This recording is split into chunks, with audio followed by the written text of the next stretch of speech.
Yeah. So, what have you thought about this experience so far?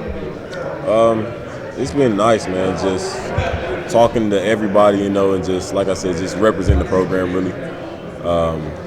It's been a great experience. Just like I said, just talking to everybody and meeting new people and stuff. I I was looking forward to it.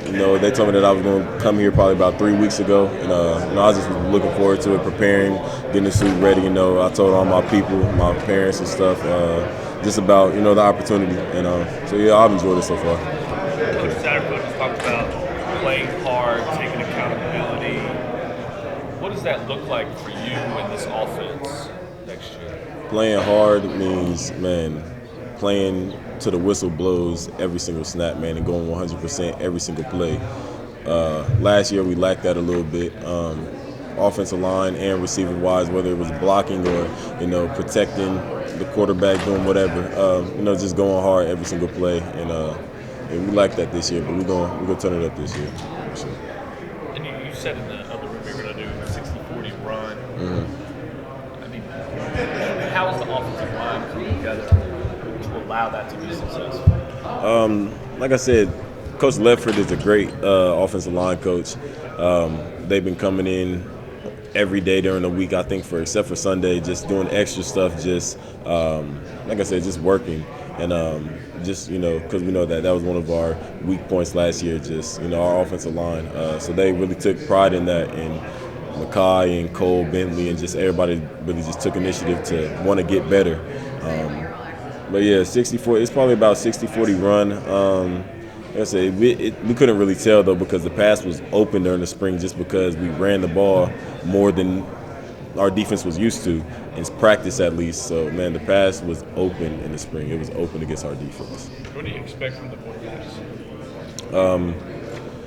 Man, whoever wins the job, I have confidence in them. I expect them to lead the team. They're both vocal leaders already, and will step up and get up in your face if they got to. They're not scared of anything. They know their role. They know that they're well respected in the program, and I just expect a leader, and just we're like I said, we're going to ride for them regardless, whether it's Malik or Evan or Puma, whoever it is. We're going to respect them, and we're just trying to win. So Puma's improvement, where have you seen it as a wide receiver? in Puma's improvement. More so the short passes. The short passes last year sometimes got away from him sometimes, and either was just come out wobbly, and he's just focused on just the mechanics and just focus. Like I said, it's really just been his short passing game. I could definitely tell on slants and little out routes and stuff. He's got way more comfortable or 10-yard out routes. His deep ball, it's about the same, but his short passing game has definitely got better. For sure. It seemed like guys were open in the passing game last year, and for whatever reason, the ball didn't either get delivered to them because of a sack or they weren't seen at all. Like, how is that going to be different for you guys this year? Man, I hope our offensive line is going to, hopefully be able to protect a little better, man. And when the quarterback feels comfortable in the pocket, or even if he has to scramble out, that's going to mess with his mind a little bit, man. So he's not going to necessarily be looking downfield, or whenever he snaps the ball, he's going to have a ticking clock in the back of his head, just like, okay, let's release the ball, hurry up, get rid of it. So yeah, I mean, having a good offensive line that goes along with not missing guys and that's running open, and just more, potential plays to score, and just help the offense in general. That's it. Look at some of the preseason stuff. I mean, we'll always think this year, I guess probably because of last year, kind of near the bottom of the division. What do you think about that? Do you guys pay attention to that? Yeah, we actually do. We don't really pay too much attention to it, but we definitely use it as locker room bulletin board material. We're hanging up a poster in the locker room as we speak right now. I think our strength coach ordered it a couple of days ago, just about the rankings of different position groups in the ACC. Out of the 10 or 12 teams, whatever, we were 7th, 8th, 9th, 12th, 8th. So yeah, we definitely pay attention to that stuff, but we don't feed too much into it. We just use it as motivation. We don't really get mad about it because we know, I mean, what do you expect? Going 2-10 last year, you can't expect anybody, to take your word for it. You got to show them. It's a show me world. So. That's when you first got there, you needed to love on y'all, build up some confidence. Do you have any specific examples? Yeah, just inviting us to his house. We've never been to our coach's house before. In the 4 years that I've been here, we've never been to a coach's house, and Coach Sat invited us a few times. Just within the first couple of months that he was hired, he just opened his home to us, his family. Like I said, that's never happened before, so that meant a lot. Like, he may not realize that, but it meant a lot, especially to all the older players that just realize, like, man, we've never had that type of compassion before. Like, we've never had that with a coach before. Now, along those lines, are there any other big disparities that you noticed from Petrino to Sat? Yeah, just the chill. Like I said, Coach Satterfield is more so of a laid-back head coach. He doesn't really yell as much as Coach P does. He's more so like he demands greatness, but he's not going to, yell it out of you. Feel like, you're either motivated or you're not. But, we're all motivated. So he doesn't really yell that much. Coach P used to, yell and get on you and, motivate you. Like, if you weren't practicing hard, Coach P going to let you know. Coach Satterfield is, like, real more chill, though. He's really chill. You notice an impact because of that on just kind of the feeling around the program? Yeah, it's definitely more of just an even keel, just chill vibe throughout the program. Not necessarily in a bad way either. We're, like I said, we're still working hard. It's just, like I said, you can definitely just tell the vibe is different just around the building. Just everybody feels more comfortable, more laid back, and it feels like a better environment. Does it feel like family now? Yeah. Going over there, I mean, football. Everybody says football teams are family. I mean, does it finally feel like that? Yeah, it feels like a family. We've been going out more as a receiver group. Personally, like, we've been going out more to restaurants and just hanging out and kicking and just relaxing, just together as a team. And we didn't really get to do that a lot in the past. So yeah, I mean, the family vibe has definitely came together more, and I feel like once you go through a lot of hard training together and you see your brother get through it, then that builds relationships. Whether it's a receiver and a defensive lineman or a running back and a corner, people who really don't go against each other that much, it just builds the just the trust within the room and just like the love for each other. You guys won. You have good history. Does it bother you when people talk bad about what this program has been so far, and you look at those rankings? Of course, yeah. I get upset. I want to win in everything that I do, whether it's we playing ping pong, we thumb wrestling. Like, I want to win, regardless of what it is. I don't care what it is. So yeah, it upsets. Of course, it upsets. Of course, but like I said, it's a show me world, man. So you can't just say that you're going to do something or whatever. You got to show change. And you got to show, and you got to prove it. And you can't just say it. What's the step to do that? Buying in, and I feel like we bought in this year. I'm not saying that we weren't bought in last year, but bringing in a new coaching staff and everybody else, we had to buy in to a new playbook, put trust in the people, and I feel like we've done that completely. Whether we wanted to or not, Coach Mike, the strength coach, ain't really give us the option. He ran it out of us, man. So we bought in, man. We definitely bought into the program. Everybody's working hard, excited to get into the weight room and just everything going on. So in terms of buying into Coach Satterfield, a couple people had told me that there was a meeting kind of like towards the end of the spring. Coach Sat was kind of running off kind of his vision of the program before he was finished. A bunch of players got up and started kind of clapping. Yeah. Do you remember that meeting? Yeah, I do remember. Like I said, we respect Coach Sat to the utmost. Like, man, we love this man. And usually it's Coach Mike. Coach Mike, like the strength coach, we usually talk in the team meetings just because, he has more of a vocal role than probably any other strength coach in the nation. But whenever Coach Sat talks, man, we listen. And he just, was talking about what this program can be, and we believe it. Like I said, we bought in, man, so we just started clapping. And like I said, we believe it's going to happen. It's just a matter of time. Why do you think he got that type of reaction out of the guys? Because he's more of a chill type of coach. He's not really into yelling that much, or he's not really into all that. But he was getting passionate. I mean, we could feel it in his voice. Like, man, he was dead serious. So, like I said, it just takes a couple older guys to buy in, and once we bought in, everybody, all the younger guys bought in, and it's just a chain reaction, slippery slope.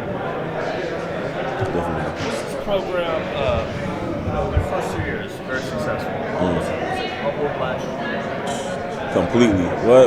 Like I said, from going 9-1 to 2-10, and feeling on top of the world, in the running for the playoffs, like legit in the run for the playoffs, man, it definitely took a toll on us mentally and physically.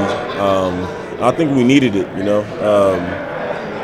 like I said, I feel like you could have either did a few things. You either could have, just quit and put your head down and transferred, or you could have gotten in the weight room and worked hard and, did every little thing that we didn't do last year. And I feel like that's what we did this offseason. Do you feel like there's a sense of appreciation for what it took to do that the first couple of years and maybe what happened? Yeah, definitely. Once you look back, you like, dang, like, where did we go wrong?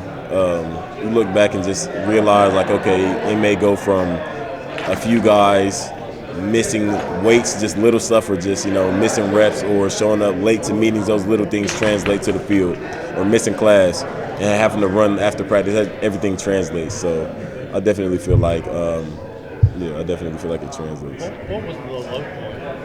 The low point of the season last year, man, that Florida State game. We were supposed to beat Florida State. That was definitely probably the low point of the season. What happened after that to the team? What's the mentality? Man, thing is, we didn't quit. We came out and practiced hard the next week. All next week we practiced hard. We were, we were interested. Still, like we were still going hard, man. It's just, that was just a low point of the season. Like we were supposed to win. We threw the ball on a, bad play. Just whatever. You call it what you want, but we ended up losing the game. But we still had some fight in us. Like, man, we were still, eager to get out there and play next week. But that mentally, like looking back at it, like that was definitely. I never really thought about it. That was a game that play right there, that single play, took the air out the balloon that we had. Seth, every team, when they have a new coach, there's kind of a buy-in moment. Was there one for you with the better did it come? It was in the spring. Did you have it sooner or later? Man, yeah, we had a buy-in moment, man. We have a 7 o'clock lift group, man. And Coach Mike, we came in not energized, man. We came in just very lackadaisical. And this man ran the mess out of us. I'm talking about we were running for at least 45, 50 minutes straight, like half gas. I think we ran 28 of them or 30. It was 30 or something, man. It was ridiculous. But he was like, man, y'all either going to buy in or they're going to fire me. And like he's really willing to die behind the culture and his name. He says it all the time, like he will die behind his last name, behind this program. And he means that to the fullest. And so we just follow what he does, man. We respect him too. We love him. Seth, a lot of those guys that are coming in are really big voices around App State. You're talking about Coach Mike. Mark Ivey's a big voice that program lost. Dale Jones, Sat, obviously. But what kind of effect does it have to empower you guys just to hear all these changes, all these things that are trying to really build you guys up and show an investment in you guys? Man, you should repeat the question. You got all of these different voices that were really important to App State, and now they're here with you guys, really showing an investment in you guys. How does that go about kind of empowering you all? It means a lot, just from just a standpoint. Like they have the recipe to win, man. It's been proven that App State, they know what they're doing. We just, had to buy in. So, like I said, once we realized, like, man, like these guys, they know what they're doing. And majority of the coaches came here to Louisville from App State, where they were a winning program. Talent is talent. They're playing with the same talent that we're playing against in the ACC. Like, it's like equal talent. So we just got to buy in. And that's where, I feel like reality hit. Like, man, they got the recipe. We need to just stop being stubborn and we had a team meeting, a players-only meeting in January that I held, me and PJ and Benasour, and it was a player-only meeting. All 80, 100 guys were there, and we just was talking like, man, they got the recipe. Like, man, we just need to buy in, and everything else will handle itself. And it looks good so far. Everybody's bought into the program. We weeded the guys out who aren't buying into the program. They're gone.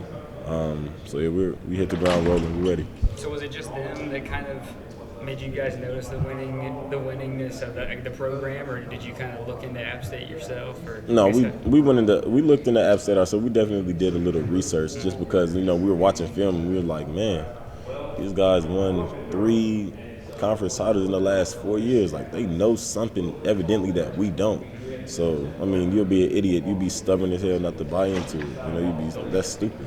So, I mean, you either are just very arrogant or whatever if you don't buy into it. Stubborn, call it what you want. But, no, so everybody that was stubborn, they got out. They got All out. that buy-in, is there anybody on the roster that has totally changed their outlook or even your opinion of them? Like, to where you're like, man, that guy might actually be a good player for us. Man, top of my head, man, I have to think about that, man. I know it's a lot of players that were, debating on just transferring this stuff. For example, Robert Hicks, he put his name in the transfer portal, and he came back. He decided not to transfer, and he'd been working very hard. And I definitely see him changing just his body and just like mentality, just want to work hard, because like I said, he was out of here. They were talking about changing his position, and he didn't like that, and they ended up just saying you could play linebacker or whatever, and so he ended up staying, and he had to change of heart and start working hard again. So yeah, that's just off the top of my head. So just to get the timeline down, so Sat's hired, and then you guys do a little research yourself.